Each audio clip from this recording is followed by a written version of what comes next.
બનાસકાંઠા જિલ્લાના સરહદી વિસ્તારોમાં સતત બીજા દિવસે વરસાદી માહોલ યથાવત છે।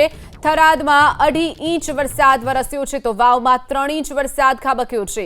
જિલ્લામાં સતત બીજા દિવસે પણ મેઘો મહેરબાન। તો ધાનેરા પંથકમાં પણ વરસાદની શરૂઆત થઈ છે। ધોધમાર વરસાદથી ધાનેરાના લોકોના જીવ તાળવે ચોંટ્યા છે। વધુ વિગતો સાથે સંવાદદાતા વસંત તેરગર આપણી સાથે ફોન લાઈન પર છે। વસંત, બનાસકાંઠામાં સતત બીજા દિવસે વરસાદી માહોલ, કયા કયા વિસ્તારોમાં પાણી ભરાયા છે, સ્થાનિકોને કેવી હાલાકી? વસંત, બિલકુલ મહત્વની વાત છે કે વહેલી સવારથી જ ધાનેરા પંથકમાં પણ વરસાદ શરૂ થયો છે। ખાસ કરીને જો વાત કરવામાં ધાનેરાના જે બોર્ડર વિસ્તારના ગામડા છે, બાપલા, વાછોલ, આલવાડા, વક્તાપુરા, ત્યાં તમામ જગ્યાએ હાલ વરસાદ શરૂ થયો છે।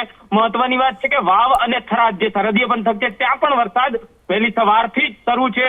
વાવની વાત કરવામાં આવે તો વાવમાં વહેલી સવારથી એટલે કે 4 કલાકથી વરસાદ વરસી રહ્યો છે। 4 કલાકમાં 3 ઇંચ જેટલો વરસાદ વાવમાં, તો થરાદમાં 2.5 ઇંચ જેટલો વરસાદ ખાબકતા ઠેર ઠેર પાણી ભરાયા છે।